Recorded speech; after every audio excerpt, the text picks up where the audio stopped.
Hello, everyone, and welcome to episode 4 of Dark Ocean. I'm joined by two very special guests today, Paranoid American and Doenut. Welcome to the show. How you guys doing tonight? Whoop, whoop. Yo, what up? I'm very excited to have you guys. I was looking into the world ahead, and I got to tell this story real quick, and we'll get into it, because we're going to be talking about the Economist magazine and some craziness. Doenut's got copies over there. He went above and beyond. I'm very excited to hear your breakdown, man. But yeah, so I was called, people who watch the show and familiar with my stuff know Ty Guy. He actually made that intro music and that I use for the show. So Ty Guy Burgers and Fries was in a hotel room this week. He's on a business trip, and he calls me, and he's going schizo about this whole thing. He calls me and he shows me the World Ahead 2024. And he's just telling me, like, dude, all of this stuff, and he's breaking it down. And we literally talked, I don't know, an hour or 2 hours. And I told him, I'm like, I'm going to look into this. I'm going to do an episode. And as I was prepping this, I messaged Paranoid American and to see if he'd been looking into it, to see if he had anything to say, want to come on the show. And he said that him and you, Doenut, did an episode on this. So I checked it out.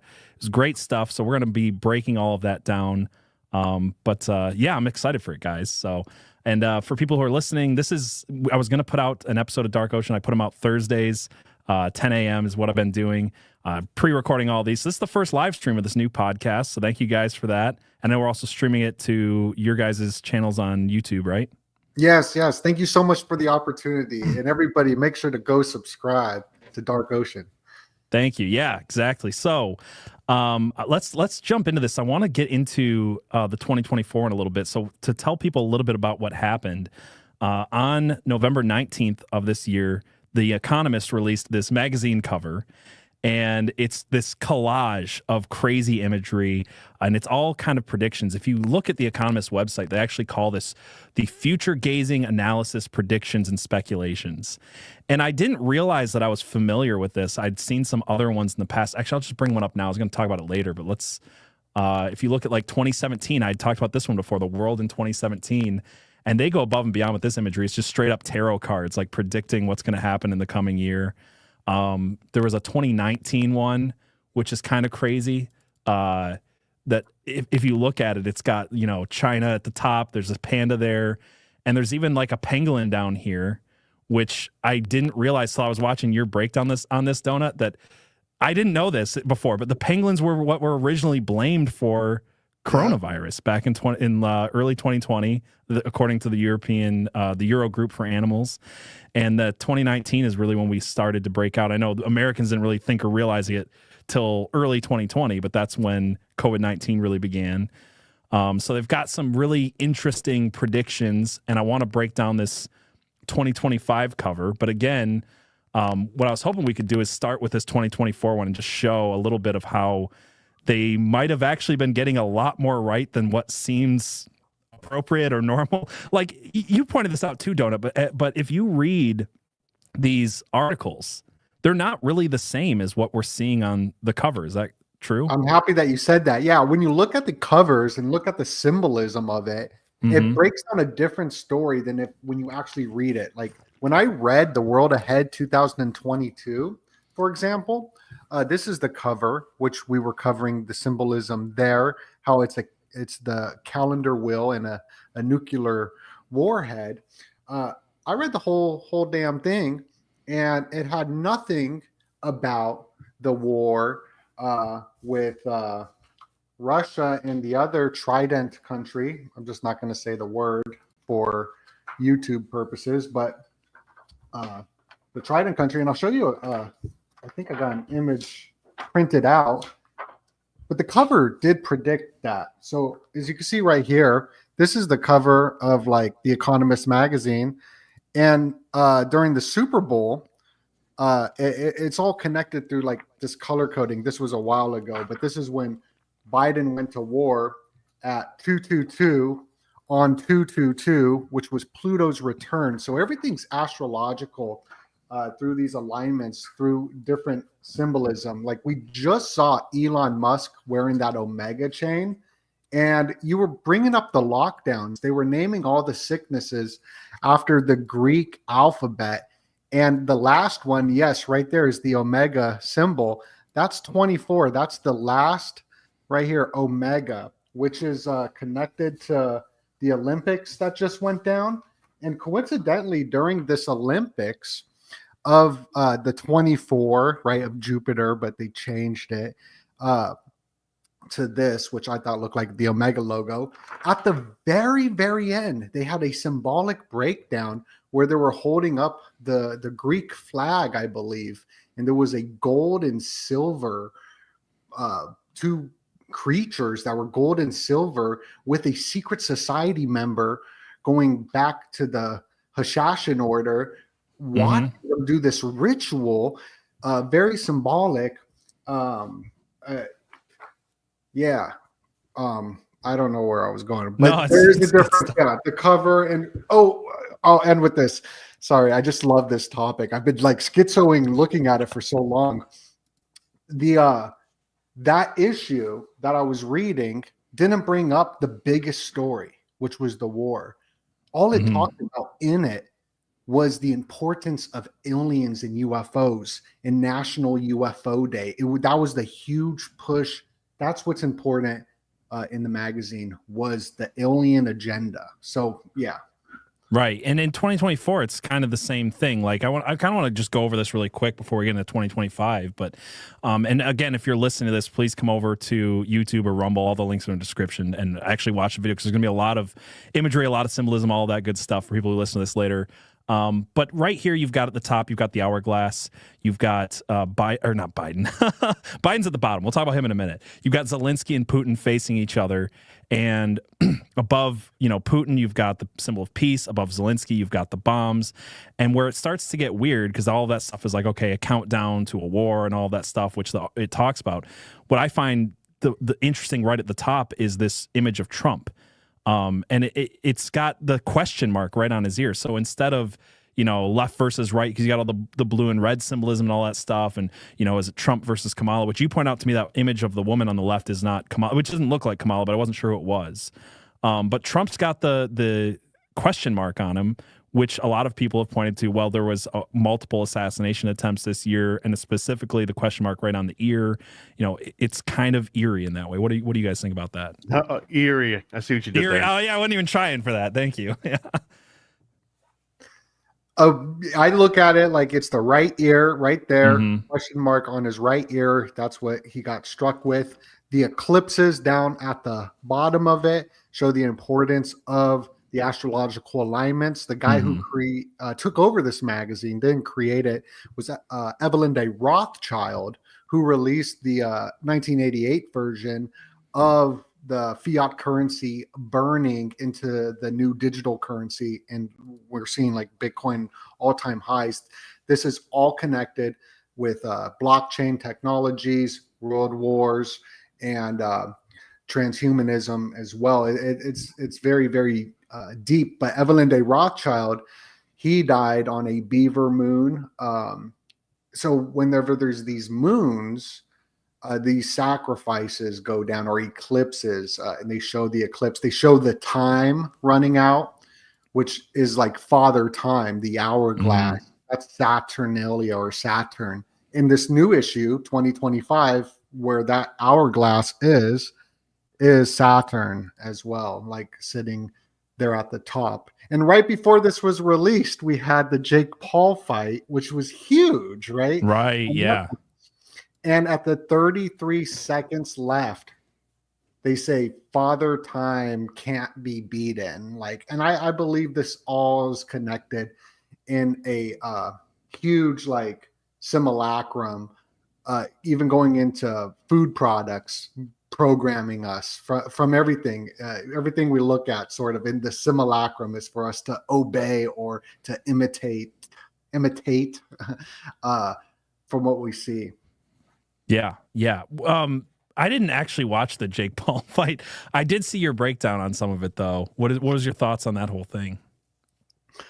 Well, Paranoid and I, we watched it. I signed up for Netflix just so that I could watch it, which was a horrible idea. It was the worst idea ever. Yeah, it was on a full moon, and we saw a full moon of Tyson mooning the camera. Yeah. I did see that image on Twitter like 10,000 times.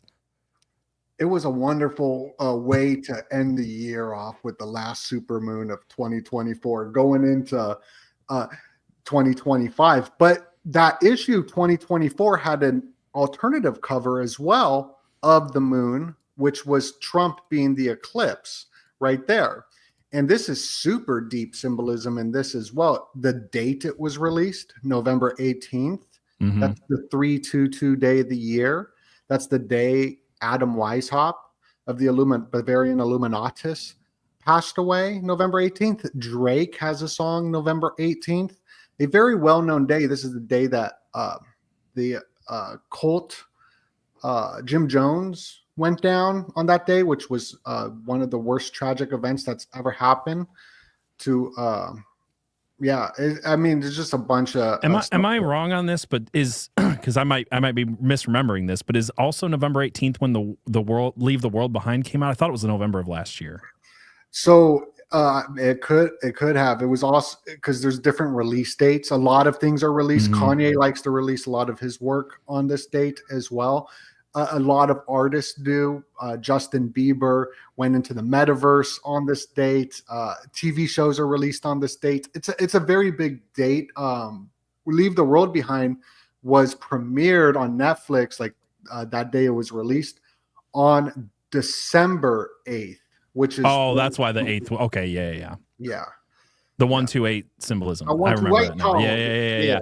I did a breakdown on this like a year ago, and it's been a minute, so some of it's a little fuzzy in my mind, but yeah. But Leave the World Behind, and this is the world ahead. So Leave the World Behind is predictive programming put out by the Obamas to show you what's to come, which is this huge reset of the currency system. Mm-hmm. That, if you look at the very, very end, they go into the bartering system, and this is very interesting.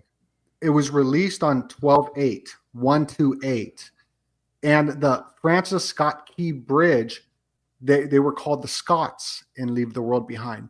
The Francis Scott Key Bridge collapsed at 1:28 in the morning. Just like you do gematria on occultdecode.com, you write bridge collapse. The numeral value of it equals 128. So there's like a weird code. There's a weird thing happening. Some of it is organic. I think most of it is, but some of it's not organic as well. Some of it is manipulated by man, I believe, right. Or some freaking other creatures. Who knows? Oh no, I absolutely agree with you on that. And going more into this, I mean, you brought up the eclipse part. You've got that whole eclipse thing underneath. It makes me think of April 8th, which was the big eclipse that everybody was thinking was going to be, the end of the world or the rapture, things like that. There's a whole lot of people thought that it was going to line up with the sacrifice of the cows or the red heifers in Israel and things like that. So there's a huge... I told everybody that was all fake because I asked my friend who's a rabbi about it. Mm-hmm. And he said, no, that's not going to happen. Yeah. But it was a big deal. I mean, everybody was talking about it. When you go below that in this imagery, you get, right at the center of it is the ballot box. And it's funny because I was reading the Economist World Ahead 2025, and in it said something along the lines of, I think I have it somewhere in my notes.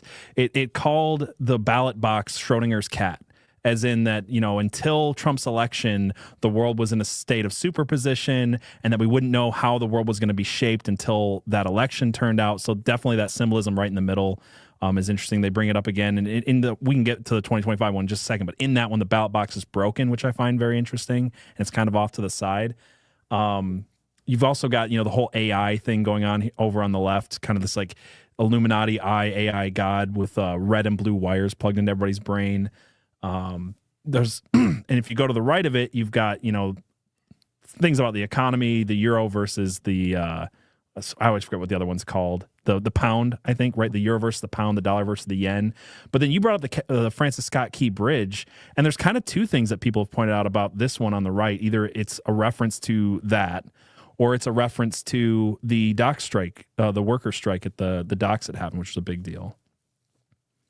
So.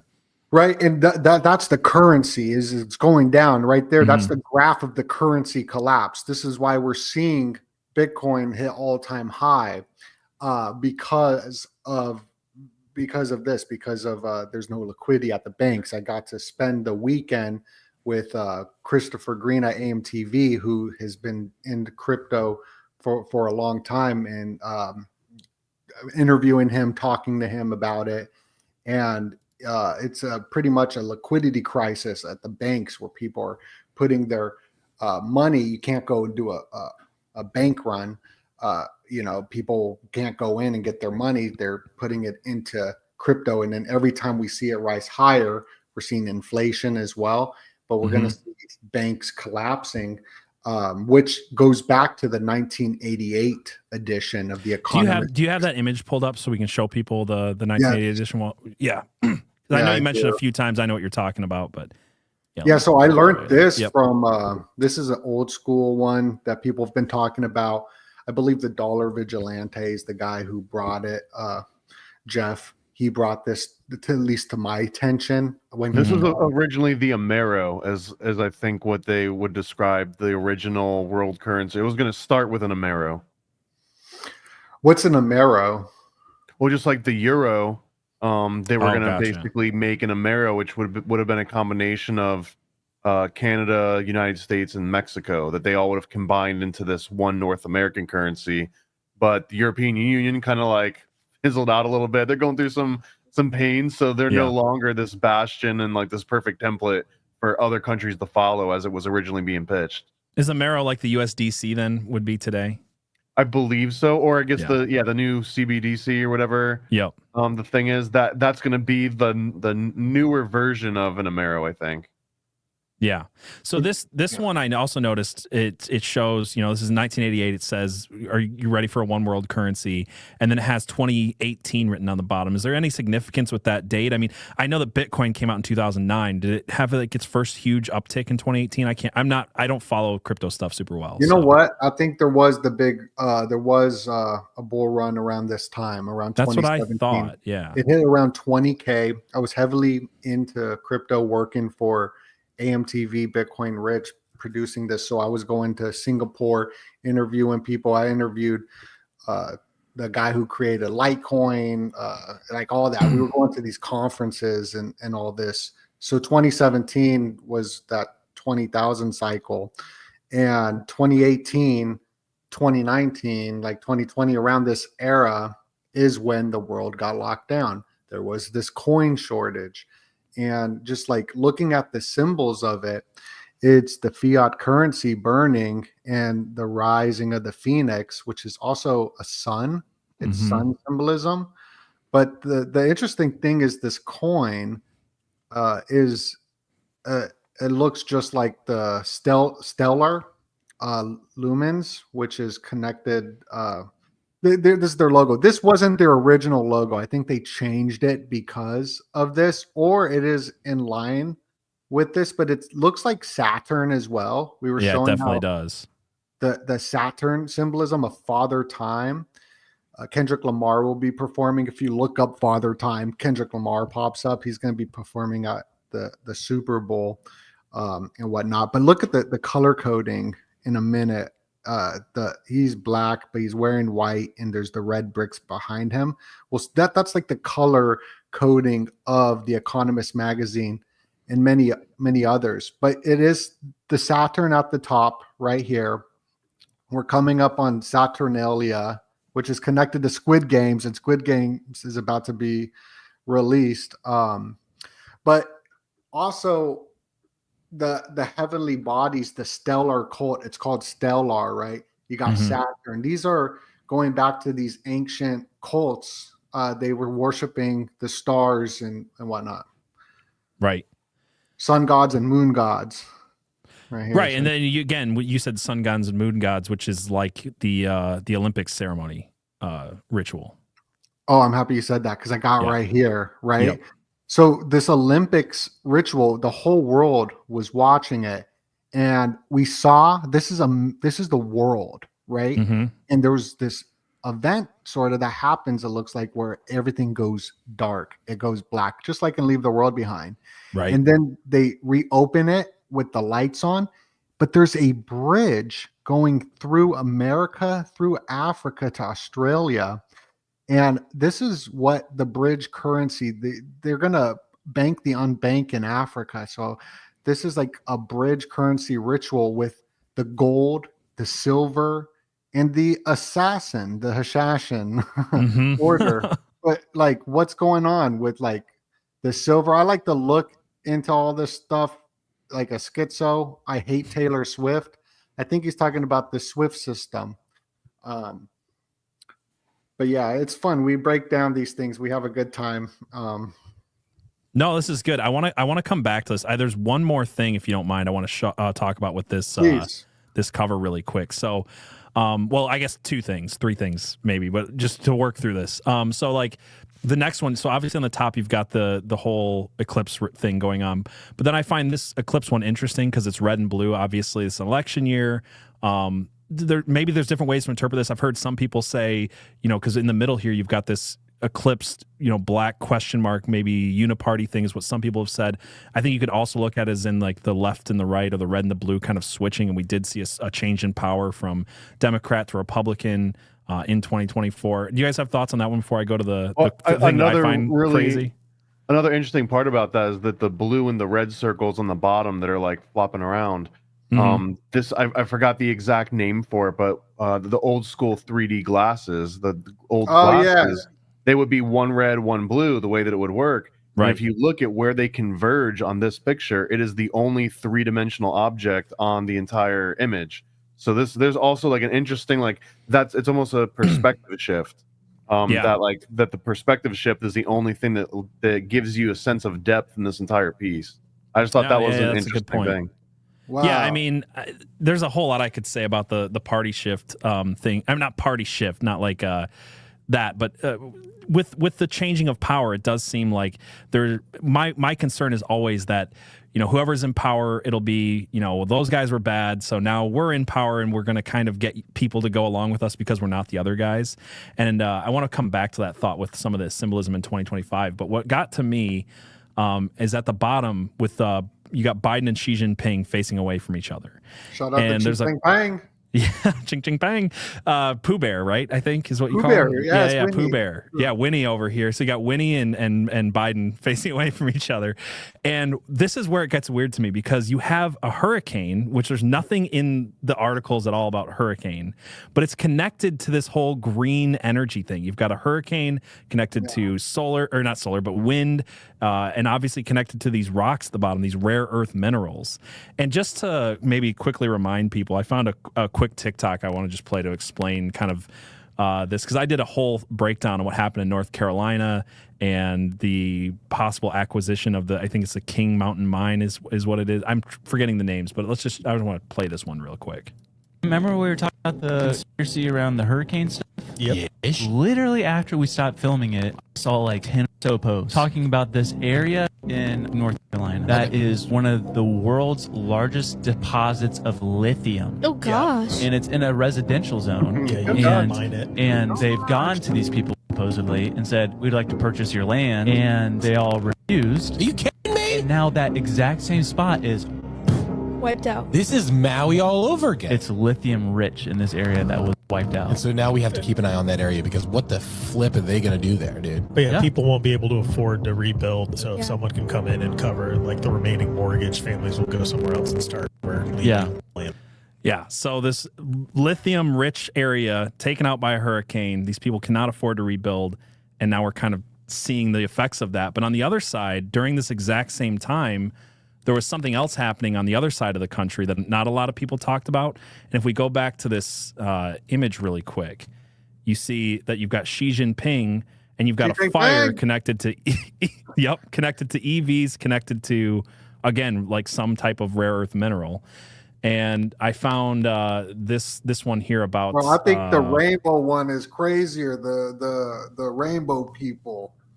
The rainbow people. What is that? The butterfly people that you got on your Instagram. You made a video about the butterfly people after a tornado. Yeah. That was last episode. I was talking about Mothman, and one of the alternatives I gave to Mothman was that in Joplin, Missouri, after the tornado, people were talking about butterfly people coming in and rescuing children. And there was multiple accounts of these children. There was this tornado all over the place, and all these kids were talking about how there was the butterfly people that were like the Mothman, but that was a cool video. I want to learn more about that. Thanks, man. Yeah. So, again, with this thing, you've got the hurricane, you've got green energy possibilities with lithium, but on the other side of the country, Wyoming, you had all these fires. I don't have to play this video, but basically these fires happened, and there was about 2.3 billion. Where's this in my notes? Sorry, I want to make sure I get this number right. There was 2.3 billion tons of neodymium rare earth mineral directly underneath that area. It was one of the only areas of Wyoming that was not controlled by the state because most of it's state-owned land.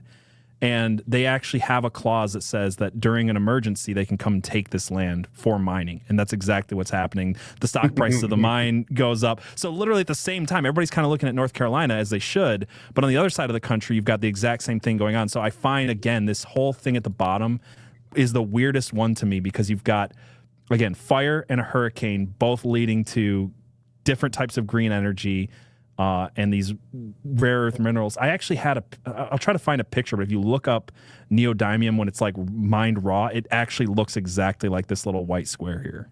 Well, all these hurricanes and all these weather events are happening and the sky's changing colors, right? Purple to green, and borealis is happening. Yep. But talking about mining in Sioux Falls, they're looking for dark matter, right? And then the day they activate CERN, which is like on the other side of the world, Sioux Falls turns green where Mount Rushmore is. And I think that it's a connection to CERN as well. Just that stuff is wild to me. The CERN rabbit hole is a wild one for sure. It is. The only thing on this that I don't fully understand, I want to get your guys' opinion, is you've got the globe here, and I don't think anything is a mistake. So you've got South America here, and then kind of like Australia and like the East Indies or whatever right here. And the only thing that I found interesting about the South America in between Biden and Xi Jinping looking away from each other is this article from the Financial Times that came out recently that I'm not going to pay to read the whole article, but the headline is Joe Biden loses to Xi Jinping in battle for Latin America. So it does seem like there's something going on there. I don't have anything about Australia or whatever that I could find, but I just find that interesting that those two are shown. Well, the States has got a somewhat of a strain. I mean, complex because South America is a big place with a lot of different countries and dictators, and but it's one of the places that our CIA likes to play the most in. They've kind of had a free reign on that, and for the longest time too. I think Argentina and maybe it was Brazil as well, but there was a number of countries in South America that the diplomats and politicians were not allowed to use any of the state like planes or airlines, because they were in such great debt to the States or into the West that technically at any point they could have been repossessed, which would have caused the whole sort of like international issue. So just to avoid that potential issue, they were just not permitted to fly on any sort of, country-owned airlines. So the fact that they were that concerned that it became a mandate to not use your own country services because it could be pulled by the freaking landlord or the repo man at any given time, it almost also shows a level of slight distrust, maybe rightfully earned by the United States and the West in general. But it seems that they were just waiting for someone to come by and not abuse them in a relationship. So it was kind of anyone's for the taking. Mm-hmm. Yeah, I think that South America and Africa are kind of just playgrounds for the proxy wars of the West versus the East or whatever. Still to this day, I mean, when I was in the National Guard, like one of the times I got to travel outside of the United States was to Africa, and the whole point was basically like, look, some of these countries are rich in rubber or this or that or the other, and if we have better relationships with Liberia than China does, then we can kind of benefit in trade issues and stuff like that. I think it's the same kind of thing going on in all these underdeveloped countries. They're just big players that are like, who's going to cuddle up to us when shit hits the fan. Well, and it's not even a question when it comes to Africa, at least. I mean, and I guess my perspective is definitely skewed from normal mainstream media and everything else, but a lot of the gold and mining expeditions that were even being led by, there was like some reality shows for a small amount of time of like gold wars, and it was like just dudes that were taking all their life savings and moving over to Africa and trying to get into this gold business. And a lot of those shows slowly started coming to an end because what would happen is they would show up and they would have just Chinese guys just running the entire mine, and they would have bought out the rights for it under the Westerners that had gone in there and negotiated it. China just came in. I think they would just send them a lot more money, but then they would post up with lots of manpower. So now all of a sudden you go back to this mine that you've been spending the last, few years as your retirement scheme, I guess, and it was just taken out from under you because China, again, I don't even know if they need to develop great relations with Africa as opposed to just injecting lots and lots of money to whoever the local warlord is at that particular time. Well, that's kind of what I mean by great relationships is like, who invests the most kind of. But yeah, 100%, dude. Kind of, but it's a weird dynamic now, though, because there is a very big awareness of someone coming and exploiting your resources. Like that's no longer sort of like a highbrow philosophical conversation. That's made it down all the way to the normies and the peons in these countries. So there might be some other type of backlash, but yeah, I mean they're literally injecting money into that area, so it's hard to debate that. Yeah, absolutely. So, Donut, you were talking about the Rothschilds and the Economist earlier, and I found this interesting because I looked into it, and obviously the Rothschilds own 26.7% of the Economist. But then I found the leading ownership stake in the Economist, or the Economist group that owns the Economist, is this company called Exor.N or Exor.N.V. They own 43.4% of it. And so I looked into that, who owns Exor, and it's owned by the Giovanni Agnelli BV, which is owned by the Agnelli family, which is connected to the Club of Rome. They actually hosted the first Club of Rome meeting back in the day. So what are your guys' thoughts, though, on because I want to get into the 2025 one in a second, but what are your thoughts on why they put these things out there? Is it just predictive programming? Is it, the Rothschilds are into some creepy, weird, occult magic stuff, and they're scrying? I mean, they literally call it, what do they call it again? I want to put this up here. Yeah, future gazing. Future gazing. Yeah, there we go. It's like that scrying mirror. And the Rothschilds, that they're just sort of they're, yes, absolutely powerful, but there's people that are way more powerful than they are. You know what I mean? On the world stage, as you've just shown. Yes. Well, same thing I just find the Agnelli family funny because it's not a name that pops. Everybody knows of the Rothschilds, but I find that interesting that if you look into this, it's I had to go through 4 or 5 subsidiaries that own this, that own this, that own this, and then it comes back to the Club of Rome. Right. And so Club of Rome, that's the thing. That's why I try to show people that the Rothschilds, they're also part of Knights of Malta. So that makes no sense on paper. So there's a lot of that's getting into the bloodlines of stuff, which I haven't done a huge deep dive on, which I will. But this is life work people have done looking into these topics. But yeah, that the Rothschilds is the red shield. They're called the Bear family, and then they changed so there's people way more powerful than them. They're powerful, but there's even people more powerful. You're naming names who are these people? I've never heard of them. Most people never heard of them, but everybody knows that Rothschild. Right. Yeah. What's your understanding is the Club of Rome is an international think tank, one of the earliest ones, but it's also one of the few that does not necessarily have the same public outlet as a lot of it was almost like an international version of Carlyle Group. I've also heard it related to the Jekyll Island Hunt Club, and I guess that they shared the Jekyll Island Hunt Club, I believe, was founded first, and then Club of Rome was sort of the Jekyll Island thing was the 19 teens, wasn't it? It was pre-19. Actually, technically, it was the late 1800s, but they didn't start getting real serious until they founded the Federal Reserve, which that was the 1913, I think, is when they did that. But they existed before that, right? But the Club of Rome is a really good point here, and I didn't even know that. That's fascinating because the Club of Rome, they are specifically made to be this think tank that puts out these ideas or to literally predict the future, and it's not in a scrying John D. for the Queen kind of way. It's more I know that these are the things that are in motion.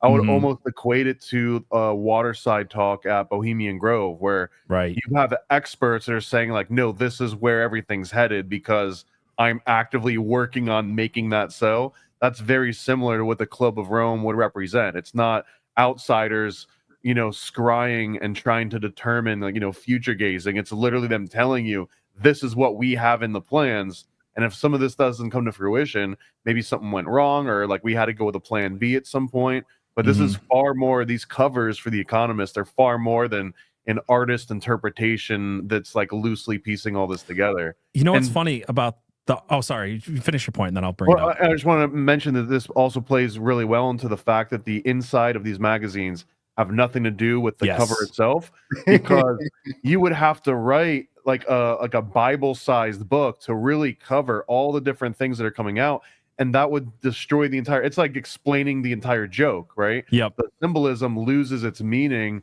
if you have to explain every little nuance detail, because then if you miss anything and you miss the context. But for those with the eyes to see, they get a magazine's worth of content by just looking at the cover. Talking about the cover, I was trying to figure out who drew either the 2024 or the 2025 cover. There's no accreditation to an artist at all, and I used like ChatGPT and asked it. I was like, "Is there like who created this?" And it's like, I have no idea. And then I also asked it, "Did AI create this?" And it's like, I have no idea. It's like there's just no. It's not like you can name the artist who's like, "Yeah, I read the magazine and I knew the headlines and this is what I came up with." There's just no accreditation. So I find that kind of weird. I don't think that's normal for artwork this intricate to not be credited to someone at all. So I'm pretty confident that none of this is AI. I don't think it's AI either. I'm just pointing, like, I just find it interesting that you can't find out who drew this or who came up with this. You told me that you figured out who the woman is. I did, yeah. Do you guys want to start breaking down the 2025 cover? I know we've kind of been teasing it for a while. But yes, this one, it took me a while. So a lot of people were asking. The author. She is, yes. She's I'm blanking on her name right now. Hold Pride and Justice. Yes. Pride and Prejudice. Jane Austen. Thank you. I put it in my notes because I knew I'd forget. I had to like reverse image search it, and then I came across a Twitter channel in Chinese that broke this down. What do they have to say about it? What do they have to say about it? Like, the best guess that people had is it represents an uprising feminism. But I don't know. I didn't think it was that good of one. I also couldn't figure out who this woman on the left is, and I also used that Chinese Twitter source for this, and it's Ursula Gertrude von der Leyen, who's the president of the European Commission. So like that one makes sense, the president of the European Commission to be on the cover. The Jane Austen one I found interesting, but yeah, where do you guys want to start with this one? I mean, the obvious symbolism is right in the middle. You've got Donald Trump right in the middle. You also talked, Donut, about the red, black, and white being related to the Templars. So you've got this whole color scheme going on. Right there, yeah. That color coding of the Templars runs very deep. They're the original bankers, and but something that, just to touch a little bit more on Pride and Prejudice, the novel with that lady there, the rise of the feminism is could be there, but me and my friend, we've been kind of doing a deep dive on what it is, and I haven't really talked about it yet. And we're kind of thinking that it's like signaling a move of like a less abrasive promiscuity, so like a less abrasive like promiscuity. Oh, gotcha. Also, I'm just looking at the notes we've been writing down. Like something about millennials. We do have a population collapse happening. Yeah. Which is going to be very evident in the coming years. So I've been trying to introduce my audience to channels that talk about it, pronatalism and antinatalism. But for pronatalism, because there's this population decline. I'm just looking at the notes. I haven't looked at it in a while. Yeah, it goes into some kind of, it has something to do with all that though. But that's an interesting. I gotta look into it more. Sometimes like I look at something and then it's like easy, like, oh, look at that, But I also feel like if this is predictive programming, like some of this isn't going to make sense till the events happen. Like some of it we might be able to speculate on. Some of it seems rather obvious, but there's a lot of things in here that could, again, like the hurricane next to the EV or the fire next to the EV, like things like that wouldn't make sense till the events happen. But yeah, this whole thing is pretty wild. Right at the top, obviously you've got Saturn, which you talked about, the black cube of Saturn. It's literally in a black square, so you've got the whole black cube of Saturn. Yeah. And I think and it's also conjuncted as well, so you can see that the Earth, the Sun, and Saturn are in a conjunction right there. Right. And we got a big conjunction happening for 2025, where like 6 planets are conjuncting, but also the rings of Saturn will disappear in 2025 as well. Yeah, so they're calling this the Celestial Symphony. It's this rare planetary alignment that's going to occur on January 25th, 2025. And it's when Mercury, Venus, Mars, Jupiter, and Saturn are all in alignment with each other. Oh, and also, if you look at the sun on there, there's a solar flare coming out, and that's one of the wild card predictions of that the power grid will go down. Yeah, the wild card predictions. I actually have that article somewhere. Let me. And that they're gonna come out with another one, which is connected to the aliens. The alien stuff is like super important. Everybody's going through a programming for a new belief system. They're saying they're gonna release some sort of information, saying, we found like some information about like the Abrahamic religions and aliens, and like they're gonna release something like that. Yeah, it literally says here, devastating solar storm, the discovery of lost ancient texts, and another global pandemic. So that's pretty specific and weird for the wild card predictions. I didn't see anything on there that maybe hinted at I did see one thing that could have hinted at the text being on the cover, but I've been talking about this one for a while. It's literally like kind of if you go with the blueprint of Project Bluebeam, and I've talked about this before, where I think it's like obviously shifted and changed since 1995, if you believe in that whole thing.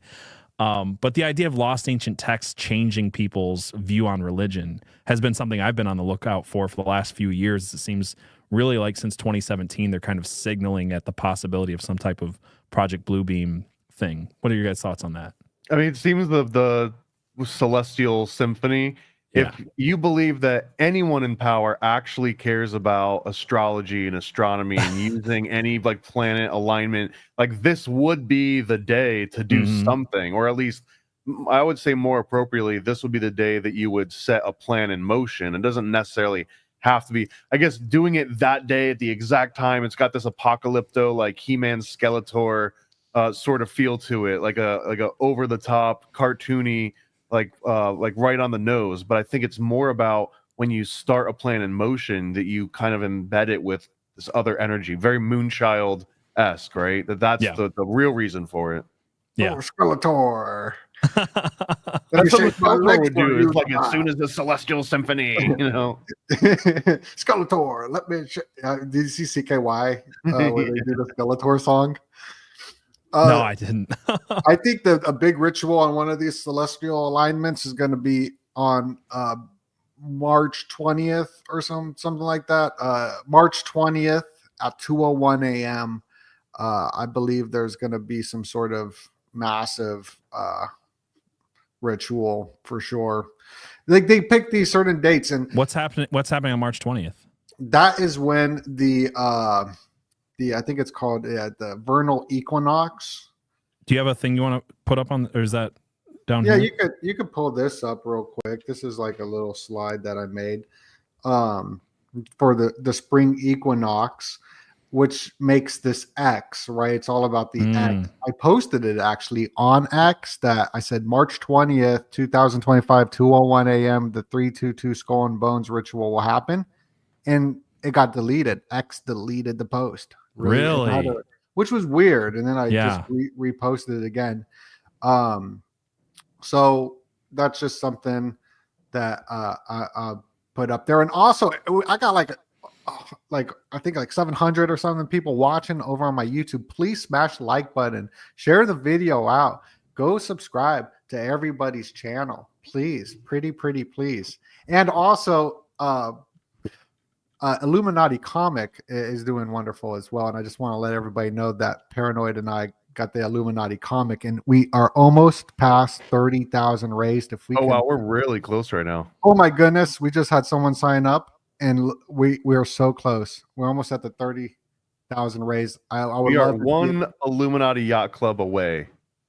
one Illuminati yacht club away. Go sign up, and then I can feed my cat after y'all get it past that. But yeah. Yeah, go to IlluminatiComic.com, guys. It's a Kickstarter for a wonderful.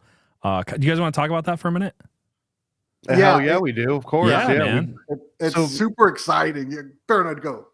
Well, Donut and I have been obsessed with the Illuminati independently for over 2 decades each. So technically, this is over 40 years of combined obsession that's kind of packed into 100 different unique illustrations.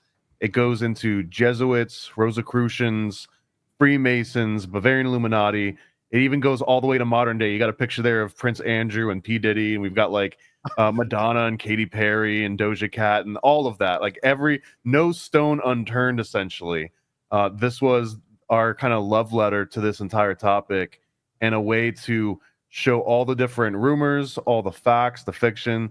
And I think we even went the extra mile by citing the books and all of the sources that you can actually look all this stuff up on your own if you even care. But even if you don't care about looking up the sources, you give this thing a couple read-throughs and you're literally just as much of an expert on the Bavarian Illuminati as anyone else in the world, because it's such a niche topic and it has these like very specific milestones in it. I mean, we've planned this entire thing out kind of like a memory palace. So as you read through it, you have vivid illustrations and visuals that represent the most important key points of this. Like I know me and Donut probably like until we're old and in retirement homes and just like ranting at the help, we'll probably still be conjuring up these images to kind of retell all the different facts here. So yeah, this has been a really exciting project to get off the ground. And me and you, PJ, we're gonna just start taking over the crowdfunding sites. Like we're just gonna use them to start pushing our conspiracy theories. I love it. Yeah, I just today the card game that I created got started getting delivered. So that's amazing. My man. first successful Kickstarter this year, which is pretty cool. So congratulations to you guys, though. IlluminatiComic.com, guys. This is amazing. I need to get a copy. I'm lazy and haven't ordered one yet, so I need to do that. But this is great, dude. 15 days to go. Super so go do it. It's just like I'm just so grateful to be a part of it. I'm so grateful, Paranoid. And I teamed up on this because it is so factual you're learning the actual real history of the Bavarian Illuminatus. Plus it's fun, full swag, full symbolism. And there's different gifts. And this is like limited edition only, but this is like, I'm super excited for it.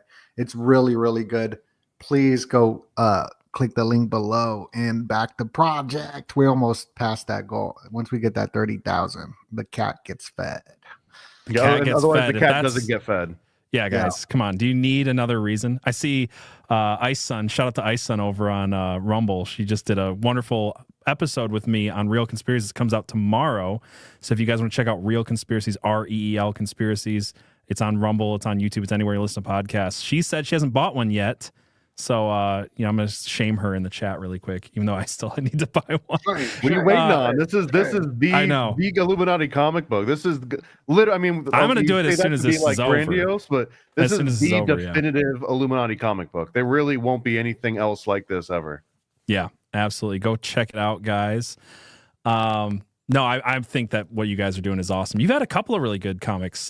Did your NASA one got funded? And the NASA one already, went really well. Before that one, it was like an adult thing. That one went really well. So I don't know which the direction we're going to go in, but this little chick track format is absolutely popular, and it's also really unique. There's no one else doing it. It's super convenient. I've also noticed that some people, they look at a regular comic book format and they either think like, oh, I don't do that anymore, or I've never really been in the comics.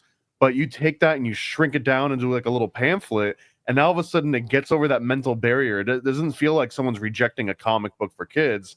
Now it's like, oh, it's a pamphlet, you know? Now all of a sudden it's got a wider audience. You can slip it in a pocket. It's not like a whole bulky thing. So I'm a huge fan of the format, and I hope to put out like 100 of these freaking things. I love it because pamphleteers were like the original memers, you know, back in the original propaganda. Yeah. Even Jack Chick, he got his start when he realized, oh my God, the military is dropping these comic book pamphlet size propaganda, and it's working. It works with even the illiterates. So he kind of used that as his inspiration, and his was a very specific Jack Chick flavor of Christianity. I don't even know what denomination you would call it. I would just call it like Jack Chick Christianity.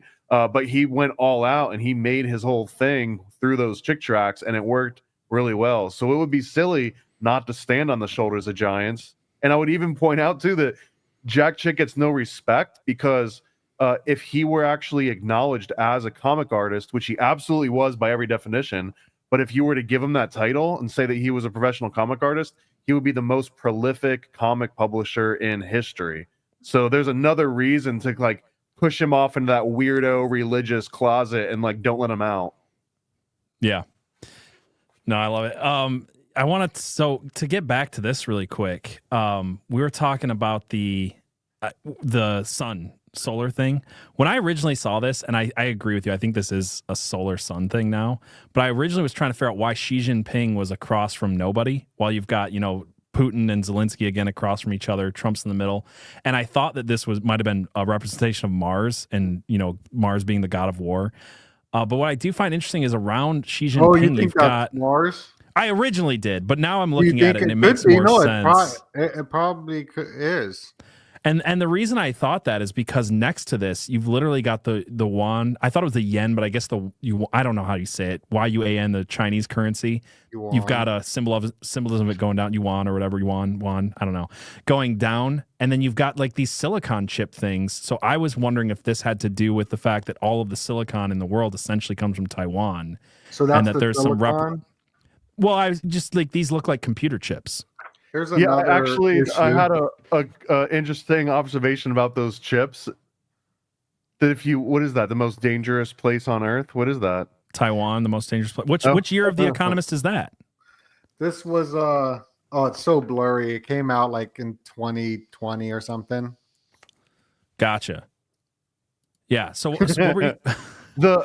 If you look and on the far right, and I use far right very on purpose, but it says QOP in that microchip on the this one over right. here. Yeah, let me see the one above it, the one on the top right. Yeah, QOP. QOP. Yeah. And this, I don't know if you are familiar with this, but QOP is a pejorative reframing of the GOP. That it's the QAnon old party instead of the grand old party. Oh, okay. I've never heard that before. So I just thought that was so appropriate. The QOP is literally the far right of this. Image. That's kind of clever. On the far right side. Yeah. Of that's genius. Yeah. And the silicon thing is interesting. I just spent like a whole weekend with Christopher Green at AMTV, and the dude's so wicked smart. Like it's like incredible. And he was breaking down for me, like that's what it's all about. Like this is like people are gonna be silicon in a sense. Like and then listening to Jacob Israel, shout out to Jacob Israel as well. He was breaking down this cover and saying it was like the man in the clay or the iron in the clay. And right there you can see pretty much some iron clay and some tablets of man getting transhumanism. But that's what the silicon is. That's what Silicon Valley is. That's what Elon is. That's also interesting because the mixing of the iron and clay is that last part of the prophecy in Daniel that a lot of people have equated to basically the idea of people becoming transhuman, which is kind of the agenda. I mean, it's kind of, we can talk about that next, but it's in here as well. I think the 2024 one kind of had it like plugging brains into the machine, but the idea of, the rise of Trump, like this is kind of the thing I've been talking about. I just did an episode on the what is it called? Agenda 2045 it's not called Agenda 2045, but it's the 2045 initiative, which is this like I almost said transhuman initiative that's been going on for a long time. It started with this billionaire in Russia, and then it kind of morphed into DARPA, kind of picked it up in 2011. And, Elon Musk, and you've got the X symbolism throughout the whole thing. Like all of these things have like the X symbolism, and Elon Musk uses that for everything. Like PayPal was originally X.com. He kept the name, and now Twitter's X.com and stuff like that. I don't know where I was going with that, but I find that interesting. No, that's where it's going. He's going to connect everybody straight up their butt through Grok, all the way to their brain, through the spinal cortex to their Neuralink into their brain. For real, that's like what's going to happen. Like everybody will, and so he's their God. L is God, right? Elohim is the gods, and Elon was predicted in a Werner von Braun book called Project Mars, where a group named Elon goes and colonizes Mars. And this is the Third Reich's Operation Paperclip connection for the rocket program. He's the rocket program. He's launching these rockets. This is There's the rocket right here in this image right as there. well. Yeah. At the left hand of Trump, I guess you'd say. Right there, you got like the Elon Musk rocket. Something else I noticed is like that syringe is like going into the eyeball. I don't know. I just noticed that earlier today. And I think that mouth, this is kind of a stretch, but kind of crazy. I think it's the mouth of the girl from Barbie. That's what I was saying. So she goes through a ritual. Speaking of ritual, also Elon tweeted like Tim Pool, who has a beanie, and I got a beanie now. You know? I like it. You're the new Tim Pool. He's giving up the Oh, I'm coming for your spot. I'm coming for the number one spot. I'm number one stunner. He tweeted something though that he got paid $666. I don't know if you saw that. No, I didn't see that. Elon retweeted it. I gotta pull it up right here. This is kind of interesting. This one I'm kind of looking at. Elon retweeted Tim Pool saying X is awesome. And he'd been paid 666. Then it has other numbers as well, but it's kind of weird, right? Yeah. Weird. But I added up all these numbers. I could be wrong, but it equaled 38. If I'm wrong, my bad. But 38 is huge in symbology and numerology. So here's a cult decode. This is ParanoidAmerican created this awesome site that like breaks down like the numerology, makes it really easy. But murder is 38. And there's this movie called Murder by Numbers. So it's like the murder code. Murder has the 3 right there, and by has the 8. So like the 38 is connected to murder, and that's what his payment equals. So I wonder what kind of ritual Tim Pool is about to go down. I don't even think Tim Pool is aware of a ritual or anything, but him getting paid that much money, it's something to just throw out there. Maybe I'm wrong. Maybe I also find the whole like posting how much you made on Twitter kind of weird. And how does like why is that a thing now? Why is everybody doing that? He's got to get paid way more than that. Like that's like, you know. Well, that actually seems low, but he hasn't really been harvesting the loosh as well as some other accounts. Like I see accounts that get way more traction than Tim Pool does, posting the craziest stuff that you could only see on X. And it's wild too to just think someone's getting paid like 5 figures a month to make basically AI naughty pictures of like politicians. Yeah, what a time to be alive. I'm definitely not utilizing X.com correctly because I'm not making any money at all. It's an abusive algorithm. The algorithm's there to abuse. And it'd help if I tweeted more than twice a week. That's probably my issue. Yeah, but it's been a struggle. It's been a struggle for sure. I think there's something up with that. You were also talking about this syringe, this rocket, this whole thing with Trump again being right at the center. And I want to talk about how this is like a face in a second. But I noticed, yeah, I want to talk about that in a second. But like also, with what's happening with Trump right now, let me see if I can pull this up. Like he's tweeting stuff out, like it's a 5-year anniversary of not tweeting, it's truthing, whatever you call truth. Truth is that what they call it? Truthing. My truth, hashtag my truth. We're coming up on the 5-year anniversary of COVID, and if you recall, under President Trump's leadership, we had incredible. So he's still the father of the vaccine. He's still proud of this. I'm streaming on my YouTube. Sorry, he's still the father of the jib jab, things like that.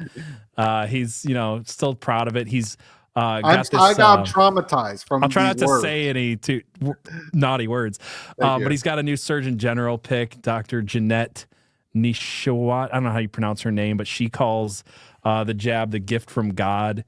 He's got this guy, Marty Makary, who's his FDA pick, who's super, super proud of this whole thing, recommending it to women and stuff like that. So you definitely, the idea that they're talking about this whole thing happening again as their wild card pick, and then showing that, and Trump at the center. That's who controls the world, though. That's like that's the the top power structure right there. Yeah. Is the farm. I'm not even gonna say the whole word, but it's Right, the right. big farms. The big farm. Yeah, where that's the real power structure. That's. Am I going too crazy here? Because I was trying to look at this rocket too and see like why there's an H on it for some reason. I don't know if that was weird. And then I tried to zoom up on this and I couldn't quite get. I mean, I don't know. This is going to be a stretch. So what do you think the H is? I have no idea. I was going to ask you. I was trying to look at this like thing here, and it looks like a rabbit, but it looks. I looked into the other. Look like a rabbit. That is a rabbit, bro. Whoa. I looked into the other thing that looks like a rabbit. You know what I'm talking about? Yeah, it's the A word. Yeah, but this has like one more section to it than that. So I was like, I couldn't make that connection, but I just find it weird. There's like a rabbit and an H on this for some reason. I don't know why. Wow. There's also the Houston Rockets. Yeah. Right. Is it just related to Houston? Though, at the bottom, though, I don't know. Yeah. But the fist is this fist for socialism, communism. This is the big agenda right here. Mm-hmm. This is the crowd psychology of socialism. This is the 2030. This is the Greta Thunbergs. This is all the people that don't like pretty much the West as well. This is a huge thing. You'll see this fist. This goes into symbolism. And this is the agenda. This is where everything's leading towards. Is you own nothing and be happy. Yeah. Right. The thing is like people want everything for free, right? Because it's like the socialist mentality. And this is the big push. And they can get these think tanks. They figured out, there's a couple ways to get us to the world communism, which that symbol is a sun rising over a mountain. It could be setting or rising. The Obama logo is that symbol, and they're these Marxists, right? Kamala is this Marxist agenda, and that's the fist. That's what the fist resembles, especially when it has a rose in it. This is something that I've been looking at, and then studying, Ayn Rand and Gustav Le Bon, and it's really breaking my brain down on the psychology of the left, and it's absolutely nuts. And to get to that agenda, it's the climate changing, it's the aliens as well, the little green man. And once you start studying this topic, it all starts to connect with the United Nations agenda and all that. It's really mind-blowing, and my mind's been really like, it's just connected so many dots for me. So paranoid, we talk about this, it's like I'm like kind of I'm studying, I'm trying to learn. I had another one too, that if you look at the 2024 cover, you notice pull that back up. Yeah, it has blue in it, but also it's the one that is ordered versus the red one from 2025, which is chaos. Right. And one of the other reasons why this one is ordered, not just because everything's symmetrical, but also, as you were pointing out, at the very bottom, you've got these rare earth minerals. And then if you scroll to the very top, it's all of the air. You've got missiles, you've got a bird, you've got the rockets on either side. So this one's also just oriented towards some side of order. Like everything here represents the things that would be up high or high in the image, and the things that would be down low or low in the image. But if you look at the 2025 one, which no longer has blue in it, blue's out of the picture. Now we have pure chaos.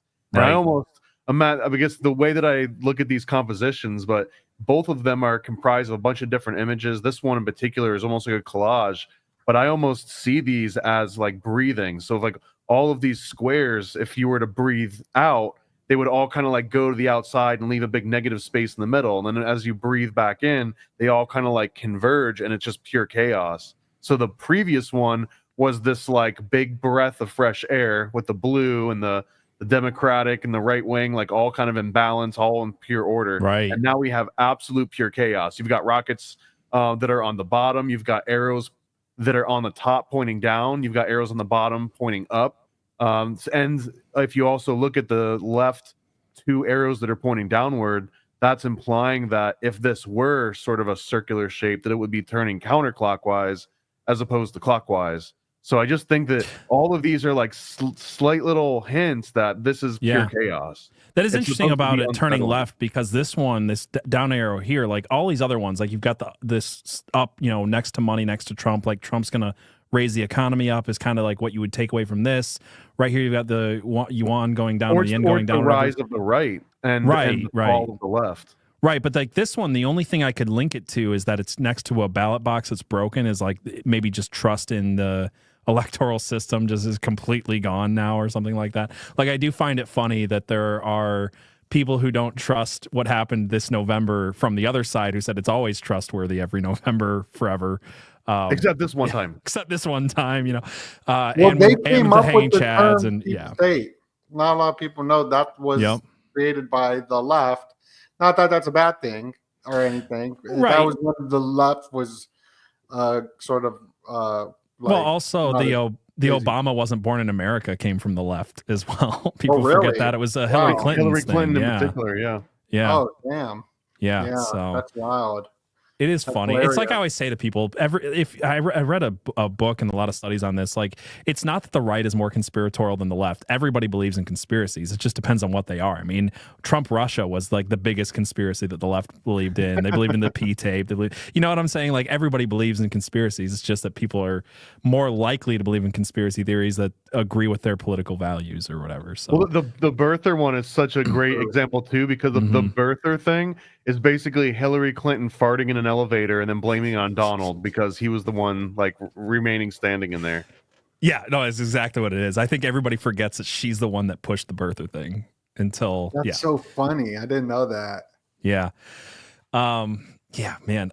This thing, I was talking about this before, but you showed this and I recreated this image of like lapsing it over top of each other. Yeah, and it makes a perfect face. Like it already does make a face before, but I feel like you can see it even better in this. The mouth right at the center. That when you flip it, it's still right at the center. The nose kind of develops into a full nose. You've got the eyes on both sides, and when you do it this way, both eyes have the kind of nuclear symbol in the middle. So it's got that going on. It's got these rockets that kind of frame Trump in between the two pillars. So it's kind of a Freemasonic symbolism when you put it that way between the two pillars.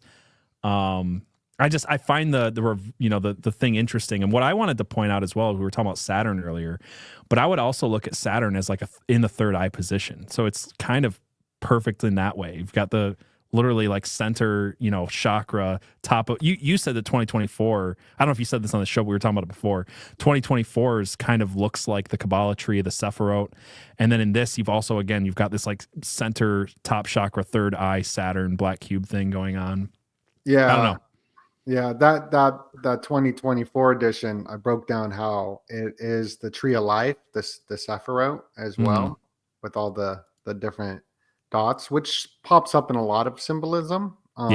Going back to these tree worship, the stellar cults, the Saturn worship, the heavenly bodies, like it's all important symbolism that's somewhere stuck in our consciousness. And symbols aren't bad, like they're not evil. A symbol is not evil, but it does control people, and it does lay somewhere in the psyche of the subconscious, and that's like the soul of us. We see something, it resonates with us. Like I look at a piece of art, something resonates with me, or a video, like how can you explain that? There's just so much. I like art and music as well. Music will express something that words can't express. If you play a certain music, you'll start to cry.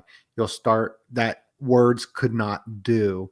You see it in a film. When you put together a film, watch the ending. They'll be talking about something. You'll see the symbols, but when the music comes in, you'll start to cry, unless you're a psychosociopath. So look out for them. But that is what happens, because that is speaking a different language, which is sort of like the celestial body kind of thing. Same thing with the strings of a guitar. Dog. Yeah. The music too, the whole dynamic that music operates on is setting up expectations and then basically delivering on those expectations, but then also every once in a while you subvert the expectation, and that's when it like you get a breakdown or you get a weird tempo or a time signature change, but then it goes back to the unless you're some crazy like new wave jazz or something. But usually that's the music is there to enhance your existing emotions, what you're already going through. So that's the best time to kind of like throw a little bit of gasoline on that fire. Yeah. And that's what they do in commercials. Like you watch an Amazon commercial, like they spend so much money on these creative individuals, these artists, these billion-dollar corporations. That's why it's important to go to illuminaticomic.com or, you know, go to all of our YouTube channels and support, because we're independent. We're not part of this billion-dollar machine. And this goes into the whole fist. that fist is socialism. And this is the thinking of the majority of people. The majority of people want to be ruled by Elon. They want to be ruled by a king and queen. That's what the fist is. They want free. You own nothing. You'll be happy. That's what the world wants. The world is the Illuminati. The world is who ushers in the witch hunts and the lockdowns. And we are independent. So support independent. And when people are like, yo, you got a Patreon or an Illuminati comic, that should just be free. You should just do that. Well, to do that, that means you got to go to work. And so you want to go work for the beast system like Amazon or at Tesla or something like that. Like it's absolutely ridiculous. And that plays a big role in it, because where I was trying to get at is just that these commercials like Amazon with the music and the art, it's hitting something in our soul for you to go purchase these products. So us creating a YouTube channel, a podcast, just creating a card game, and people supporting it is wonderful, because we're all independent. Like we don't got $1 billion government subsidiary arm, which is what Elon is. Right. Elon, not only is Elon the face of God, that's what they say with the AI. They say he is the face of God. You could like Google this. They're like, we ran AI and it is Elon, right? And it's L. It's like all symbols, words, etymology, controlling people into this iron and clay mix thing of silicon and whatnot. It's crazy. And just seeing this world locked down, right? Alien Storm Area 51. The world is locked down. There's the coin shortage. Let's open up the world, since we're all together. We're all in this together, hugging. We're not hugging. We got to stay away. We open up the world and let's go take each other out through a bloodshed ritual of war. Now that the world's opened up, and they released ChatGPT and the AI right after that. They've had it forever. It's all connected. It's all connected to the Illuminatus does goals every century. We're stuck on TikTok where it's just a 5-second clip to feel good, a dopamine spike. These old school power structures that have been controlling the world probably from the Hammurabi days, the Hammurabi code, they plan things out through century-long goals. I don't know what to do now. Sorry, I was trying to I'm scared. I was listening. I was just going to give you the spotlight for a minute. No, it's good, man. No, I talk too much. I need to No. I want you to go full schizo on all of the stuff you got pulled up for in just a minute. I got all the papers. I love it. I want to ask you guys a few more questions about this, because I think that it would be very interesting to talk about Elon and Trump and stuff. Obviously, Trump's in the middle of this. You've got, the rocket symbolism next to him, this whole thing. And some people have looked at this as a face. Some people have called it a face of a beast, talking about the face of the beast system with Trump at the middle or something like that. What I also notice on this is obviously bricks, which could be a couple of different things. If you're looking at this from a Freemasonic point, obviously bricklayers, brick builders, things like that.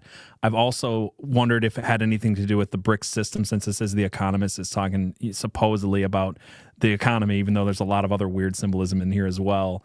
What are you guys' thoughts on the bricks? No, I think that's interesting about the Trump being the nose. Like, well, I guess he's not the nose. There's a nose there, but he's like right in the center of it. Yeah, it's the bricks. Yeah, bricks. Brazil, Russia, India, China. Get rid of the dollar. Let's get rid of it. That's the BRICS nation.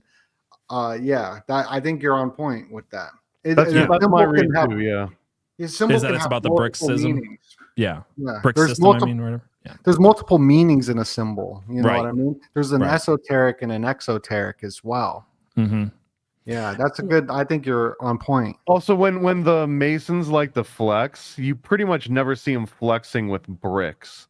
Usually they're flexing with specific types of columns. Usually like Ionic, Doric, Corinthian, composite. Like there's very specific columns they usually use for their symbolism.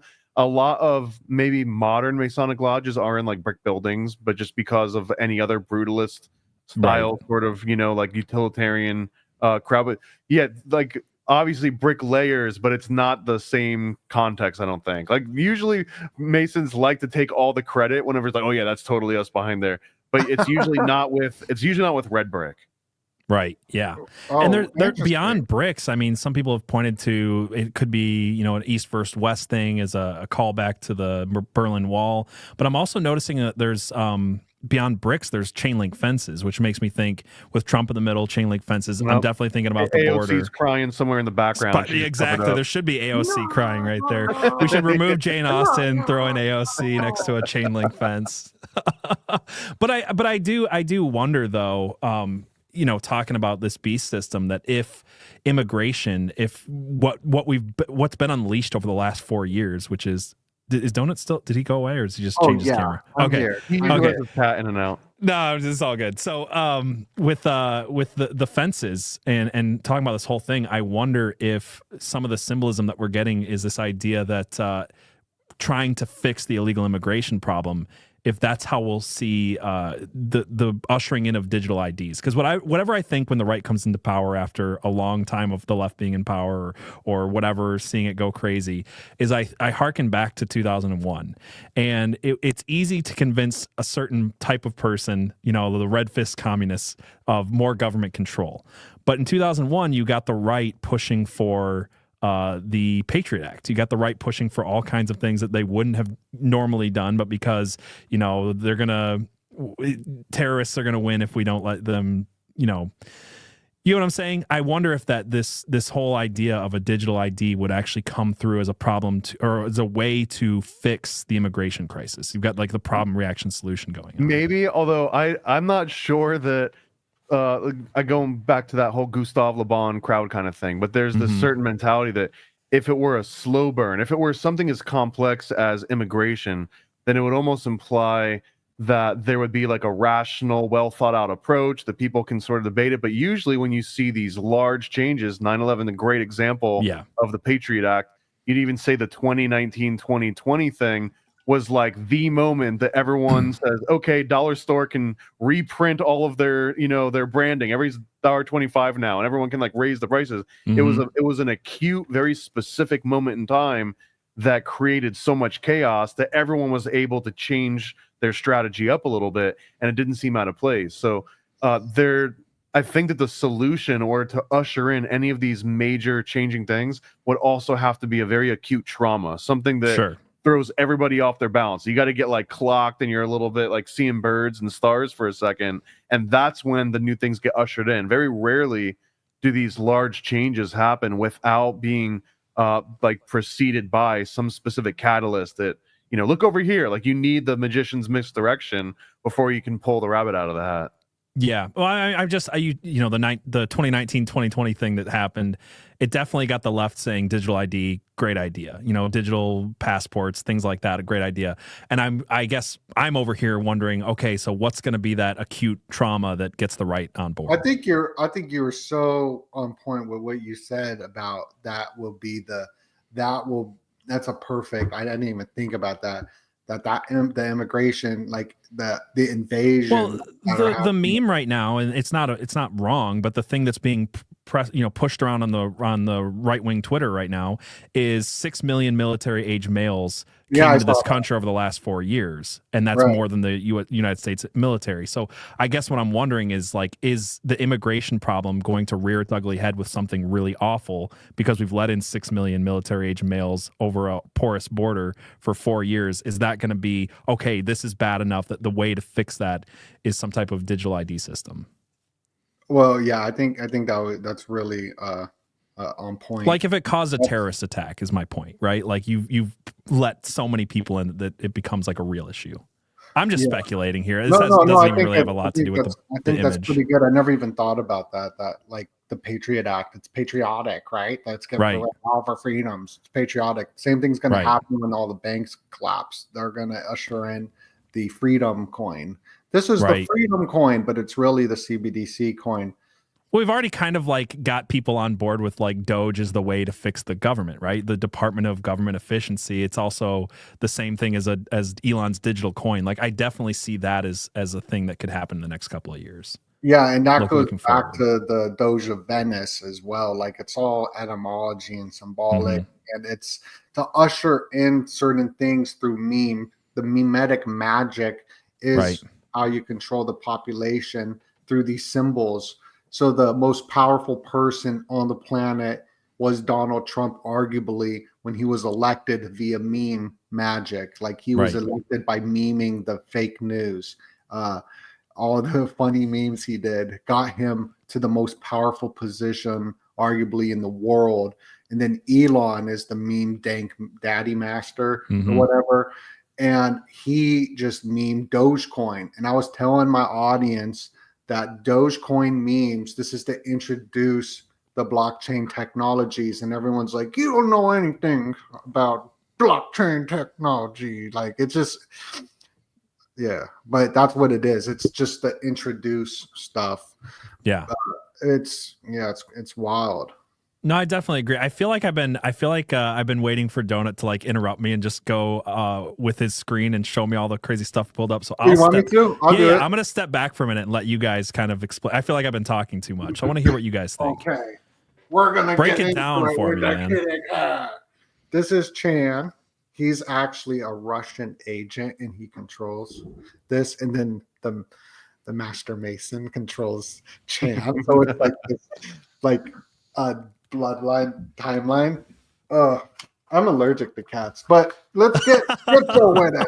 I'll get schizo with it. I'll just get crazy with it. I got a bunch of old flyers of stuff I've been looking at. I was talking about the Omega thing with the Greek alphabet. We just saw Elon Musk with the Omega, because if you look at the dollar, he just tweeted Novus Order Seclorum, which is on the back of the dollar. They're saying up the new dollar. They're saying up the new currency system. The whole event that happened to Trump's right ear was part of it symbolically in the Keystone State underneath a pyramid. They're underneath a freaking pyramid where they did this event on 713, which is an occult day. It's ton of symbolism in this number 713.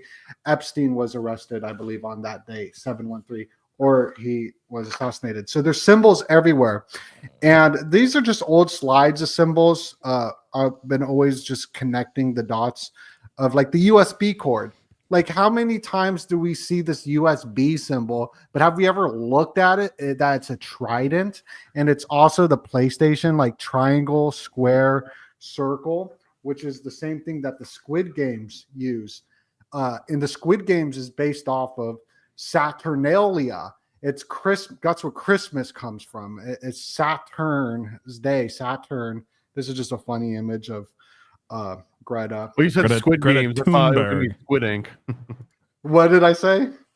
You were talking about Squid Games and you held that up. I thought it was Squid Ink.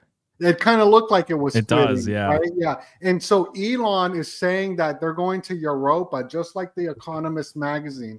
I want to say how important this issue is on the UFO agenda. The UFO day is 7/2, which is an occult day. That's when America was founded. And June 24th, which is John the Baptist's day, which goes back to some Knights Templar stuff. But the whole alien agenda, I was able to predict so much for 2023, reading 2022 and how important the alien stuff was. I hope this schizo stuff is fun. Showing the documents. Like we're hearing about all the alien and stuff. But if you want to share my screen, I can kind of, and feel free to interrupt. What are your thoughts, really quick, since you were talking about the alien stuff? What are your thoughts on the UFO hearings recently? Yeah, it's all BS. So like everybody's on psychedelics. So everybody's autonomic nervous systems being reset right now. Look at this Economist magazine. You see, like the color coding is the red and white. It's just the same color coding that is used by many different brands. There's the Knights Templar. I think it's a Knights Templar color coding. But the Economist magazine, Supreme, Noah is the same company. Double XL, Life. And Life magazine has shown this isn't agenda. Oh no, I'm thinking of Time. I was going to say, isn't Life the one that had Time Trump on the? Too. No, yeah. It's Time Life magazine essentially, okay. or that was the company.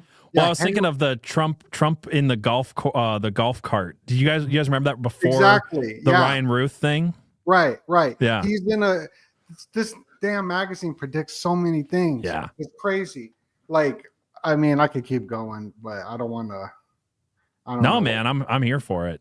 Yeah, like I think that this one right here is the color coding for, I think it was Brazil. Like all the flags are red, green, and blue or something, like blue, green. I don't know. I don't remember. Yellow, blue, green.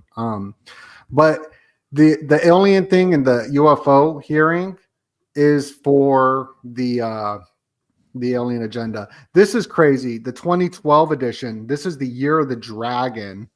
And I think it's important to bring up because we're in the year of the dragon, which ends on 128 on January 28th.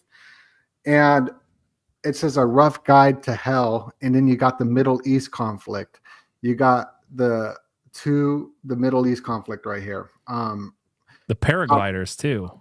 And the paragliders on top of it. Oh, wow. Right? Yeah. That's so wild. When I heard about the paraglider thing on October 7th, I was like, I went to a museum in Georgia at Fort Benning where they talked about like all the crazy like World War II troops we had. And we had like this paraglider thing way back then that hasn't existed since then. So when I heard about it happening in Israel, I was like, oh, that's weird. It's like 70 years behind. Yeah, it's some wild stuff. Prayers out to the Middle East. And this one's even crazier. I learned this with Jacob Israel, the world in 2017, right? Which would be the Tower card, the tarot card. Then 2018, 2019, 2020, the Hermit. Like we were all hermits in 2020. We were all in our home. Then 2021, 22, 23, and this is 2024, which is the Star. I don't know what it means, but like the Star. In the stellar cults probably is connected to it all. But yeah, I'm always connecting things back to like some Knights Templar stuff and like the symbolism and the moons and all of that. According to what I just Googled, again, this is just a quick Google, but the star card in tarot is supposed to be like a renewal. So like a golden age. Yeah, new golden age, which is kind of what we're supposed to be seeing right now, right? I mean, that's all of the stuff. I don't want to cut you off too much, but also one of the things that people are I'm keep going, but like if we're gonna, I just wanted to talk about the star card really quick. One of the things that I came across right now is that people are talking about Trump and the age of Aquarius, and they're like linking these two things. And there is a lot of different beliefs on the age of Aquarius. It's nobody has the same opinion, but if you Google it right now, I think I have this somewhere. I'll show it really quick, and then I'll let you take back over real quick. But the age of Aquarius, here it is. Some people believe the age of Aquarius is going to begin or did begin on 11/19/2024, which is the same date that the Economist magazine came out for the World Ahead 2025. So, yeah, there's a lot of age of Aquarius Trump talk going on. I got to right point out that this is Daily Chaos, which is a CIA magazine. Is it? Okay. The guys whose name is Koss or whatever. He's sort of a like a opposite version of Tucker Carlson, where that he allegedly applied to be a CIA member, and they didn't want him, but they were like, "But go ahead and start this media company." So like Anderson Cooper.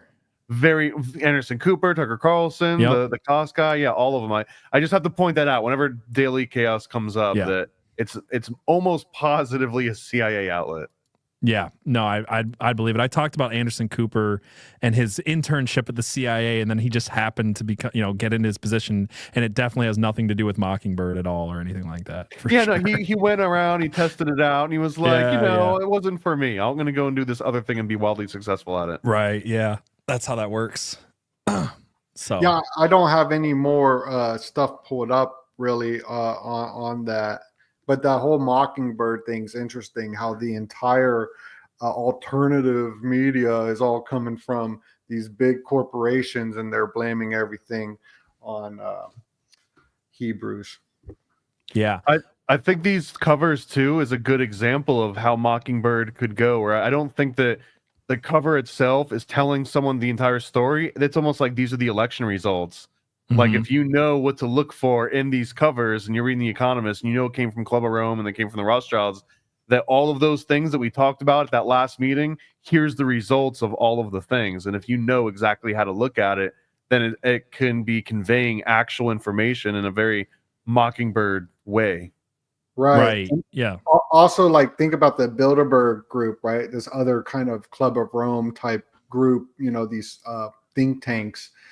They're like top level Bilderberg meetings, and you got Peter Thiel, who's on the steering committee of it. But the thing is he's invited to it. He's not on top. This is the new Illuminatus. This is the new money. Even Trump is new money. He's not old money. We're talking about old power structures. And you're not going to know the names of these people. They're going to scapegoat people and make us all divided and loose each culture. Right now, they're going after Hebrew people. They'll go after Muslims. They'll go after Black people. They'll go after Asian people. And the thing is that once it's your turn to be loosed, you're not going to stick up for them, because you're going to be like, oh, thank God. Well, at least it's not me, right? Right. Yeah. And that's what we see happening is division and hatred. And it's funny how everybody is just getting involved with so many different things. It's really nasty. But there's the algorithm is setting everyone up to be full of anger, hatred, no live and let live, no America values, for some sort of event to come, because they want us all divided. Like, it's divide and conquer. It's just crazy. It's absolutely nuts. I think way too much. I gotta stop. No, I agree. I think to that point, when it's not your turn and you're just happy the eye isn't on you, I kind of wonder if that's happening a little bit right now. Like, we've had, all straight white men evil forever, and now now it's like, well, now it's not us. Now there's kind of a shift to maybe, there's a lot more Jew talk and things like that. So it's kind of like, well, now it's not us, so we can kind of be happy that it's the fingers pointed at someone else. Yeah. Right. And I study all these accounts, and I screenshot it, and I do a very deep dive on it. It is absolutely very strange. It's very strange. Yeah. But I think you're absolutely on point. They were going after Whitey for so long. They were, the West, and absolute Christians as well. Then they switch that, but everyone gets loosed, and then we get this big loose festival of everybody gets the lockdown, and then they open it back up. Now let the games begin, the Hunger Games, and have everyone battle. It's really like crazy looking into all this stuff for sure. I want to get your guys' opinion on something real quick, and I want to just say I appreciate you guys so much for coming on and doing this with me. And I know it's late, so we don't have to keep this going for a long time. And I just want to shout out everybody who came here live. And again, click the links in the description. If you're following Dark Ocean, go follow Paranoid American, follow Donut. If you're following them, please follow me. I'd appreciate it. I'm just getting this channel up and going. But yeah, I want to ask you. Obviously we've got Trump right at the center of this whole thing, of the 2025 cover. What are you guys' thoughts on I don't know, that whole stuff? Elon Musk, you kind of talked about the Omega Point, you talked about the transhuman agenda. Like, what is your thoughts for 2025 going forward after this election? I mean, I think Donut already said it, that Elon is the face of God. Donald Trump is the second coming of Christ. So now we just got to figure out who the Holy Ghost is to form the new Holy Trinity. Yeah. The thing, Trump is protected by God. God saved him. This is a holy war. We're in war right now. A lot of people don't know it. Like, if you're Jewish, you know that we're in a war. If you're Muslim, you're in a war. But a lot of people don't understand that there is a war happening worldwide. And we're already in this atmosphere. And it's good for business. It's not personal. This is business. This is bloodshed rituals. The omega is connected to the dollar. What we're seeing is a reset of the currency system. This is the alpha and the omega. This has all been planned. Even Elon, this character is a written character. And I know I'm all over the place. And you know what I'm saying? I appreciate it. No, because I always look at these things as, like, what's the agenda? With this person in power, what's the new agenda? I think when there's certain people in power, it's get these people on board for this thing. Like I said, I always look back at the Bush example of, like, you had people that were primed for one thing, then you have other people who weren't primed for it. You gave them the excuse. You created the problem. You get the reaction. That whole thing. And I guess what I keep looking at is that Elon Musk has become more closely associated with Trump. You've got Elon Musk as a savior of free speech. You've got Trump as a savior of the economy and of the Western values and all that stuff. And I guess I wonder what people are going to accept in this administration. Is it the transhuman agenda? Is CBDC? I don't know. Am I making any sense with that? You are, and I think that there's at least some silver lining here. If you want to be the most optimistic possible, right? That one of the clear goals that Trump has got is to establish a Trump dynasty that would rival the Bush dynasty or a Clinton dynasty or any of these other. Like, he's absolutely trying to set that up. And you can't really establish a dynasty by being the evil ruler dictator that everyone's expecting you to be right off the bat. That's something you leave for Barron. Like, Barron gets to be the one that rises up to the ranks. Dude, and then he's the one that can bring on the second coming. People have made Barron like their own weird messiah figure. I mean, it's kind of like people took the Dune movies and like made Barron Paul Atreides in their minds. But it makes sense because if I was paying a lot of more attention than I should have at the election, like in the running days, right until they started counting all the votes and everything. And so many of the Democratic news organizations, basically all of them, except for maybe Fox, but all of them were making a very heavy point is that the Trump campaign was laser focusing young white men. That it was the first time in history, or at least in a very long time, that a political campaign went all out. They didn't really even try to court women towards the end of the campaign. They were going after young single men that were typically non-voters, largely would be apathetic towards the whole political system. And they really focused so much money and advertising and energy into that demographic. And part of it, because maybe it was leaving a little bit of chips on the table or like low-hanging fruit, but also these are the people that are the peers of Barron. So again, if you're thinking as a Fabian, if you're thinking 50, 100 years in the future, generationally, then you would get all of these voters not only to help your campaign, but to set up your progeny, so that when they come to pass, they'll also have that same nostalgia of like, I remember back when I was, Barron's age and I was just getting involved in politics. So I really think if the question is, what do you think Trump's got planned? That's one of the biggest versions of it, is establish this dynasty. And then everything else, like, if he really does want to make it a golden age, that's the only thing that would really solidify any sort of legacy that he's got, because it's going to be all uphill. And this is not a praise to Trump. This is more of like, this is the practical, most reasonable approach, is that if you wanted to make sure Barron can be in the power, if Don Jr. or if Barron's grandkids or something can also be in power, you'd have to play the cards a very specific way. I think The Economist recognizes this right in the center of the cover, and I think that even the left kind of recognizes this, even though begrudgingly, is that what Trump wants to bring forth, and what I think he's going to, is a better economy. Everybody kind of knew, like, I don't really want Trump to win, but also I'm kind of sick of grocery prices going up. I'm kind of sick of this and that and the other. I think that's partially why there hasn't been as big of an outcry over this election as I kind of thought there would be, at least in part. And maybe I'm wrong on that. I've heard other people theorize that they have something planned for January or February or some kind of thing. I'm not sure. I'm not on board with that. January 6th, part 2. That's what some people think. It's going to be January 6th, but reverse. Well, I want to ask both of you guys a question too, though. Do you think that grocery prices are going to go down, or do you think it's just going to stop a free fall? Like, or a better question, is the dollar store going to revert back to being a dollar store, or is it a $1.25 store forever and ever? I don't think it ever goes back. Right, it doesn't go backwards. So really doing like the economy being better just means that the dollar store doesn't turn into the $2 store sooner than it could. Well, also Barron Trump is doing a law of power.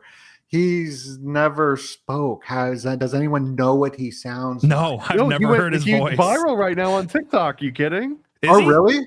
Oh. Yeah, but it's him as like a 4-year-old or something. But it is the with most his voice. With his voice, but he's like a 4 or 5-year-old. But it's like something about his suitcase. I swear it is like the #1 most viral TikTok sound right now. I have not seen that. That's because of the law of power. So he doesn't talk at all. So what he says carries words. There's a movie called The Count of Monte Cristo where he gets arrested and he gets released from jail and he comes down in the balloon and he has this grandiose entrance. And everyone's like, who is this wonderful man? This is crazy. And he just says, greetings. And then he just walks away. But it gave him all this mystery with Barron. And also the Illuminati comic, I just want to point out, if you can share the screen, we are just one more person away from hitting the 30K mark, which is incredible. We're at the 29. Oh, okay, well, it changed. Oh, there we go. Oh, $5 away. $5 away. So like the next person that just gets the digital copy will put us over. One person be the person to do that. Click the link below. I just want to let y'all know. Thank you so much for this opportunity to come on your show. I'm really grateful for it. I appreciate you guys coming on this show so much. Let me ask you. So I want to hear each of your final thoughts on this, and then shout out anywhere people can follow you. All that good stuff. So let's start with Donut real quick. Oh, what am I putting you on the spot? He's distracted by. He's waiting for that 30K. He's just like watching it. Dude. I'll watch it for you. I will notify you. I was gonna say, what are your final thoughts on this episode in The Economist? Anything that we left out that you want to talk about? Yeah. And then shout out, where people can follow you and all that stuff. Obviously, please go to illuminaticomic.com. But Donut, you go first. Well, thank you so much. And I got all your links down below to go subscribe to you and your channel. So everybody on my channel, please go subscribe. Those links are down below. And I'm just so grateful for coming on here. And this is my cat, Chan. And I've been out of town. So me and Chan are really happy to see each other again. And Paranoid American, I love Paranoid American. I love him so much with all of my heart. And I'm so grateful to team up with you and the comic. And I'm just so grateful for the audience as well. Everyone, please smash the like button, share the video out, and you could find me. My name's Donut. Yo, it's Donut. And you tune into all your Illuminati news. And that's DOENUT. You can find me on YouTube. Yeah. Thanks, man. Paranoid American, what do you got, man? Also, real quick too, I posted a link in the private chat. So if anyone cares, the viral Barron Trump quote is, if you just look for "I like my suitcase." That's I gotta pull it up. I gotta pull this up real quick. I gotta interrupt you. I'll let you finish. As Kanye West said, 30K on illuminaticomic.com. I told you I'd let you know. Thank you so much. You guys are awesome. But back to you, Paranoid. Thank you so much. Well, I mean, right there, illuminaticomic.com. Even if you're listening to this in the future, you'll be able to get a copy if you go to that site. You can find me at ParanoidAmerican.com. I'm on YouTube so far. I got demonetized today, but hopefully we can reverse that. But you can find me at Paranoid American there, or on Twitter at Paranoid America, Rumble. I'm trying to get on all the places. I've even got a little Blue Sky account, but I'm only got like one friend on there so far. But I feel like we do need to infiltrate all avenues, every single site that's got normies on it. We can't shy away from any of those. So I guess that's my other bastion call too, is that don't give up on YouTube. Don't give up on Blue Sky. Maybe give up on Reddit. Screw Reddit. Like that place is just a barren wasteland. But let's not cede too much of the battlefield. And that sometimes means going covert on Blue Sky and acting like an absolute Blueanon and then show them that you're really a QAnon. I love it, man. I am going to create a Blue Sky account now, just because of that pitch. We have to. There's really no reason not to. All right. Well, thank you guys so much for joining me. And anybody who's watching on Donut's channel or on Paranoid American's channel, I'm PJ Williams. I host Dark Ocean. You can find me on Rumble, on YouTube, all that stuff. Tomorrow, Tuesday, my other channel, Real Conspiracies, REEL Conspiracies, like Movie Reel, has an episode coming out. It's about the movie Arrival. Paranoid American's been on with me twice. We talked about The Shining. We talked about Mission Impossible. I'm absolutely going to have him back again. Donut, I'd love to have you on there at some point. Thank you guys so much for being here. And yeah, you can catch Dark Ocean usually every Thursday, but I also do these live streams. This was a lot of fun, guys. Thank you so much. Hey, and also happy Thanksgiving, man. Happy Thanksgiving. Everybody have a great Thanksgiving. Enjoy your turkey, all of that good stuff. And we will see you guys next time. Have a great night, everyone, and God bless.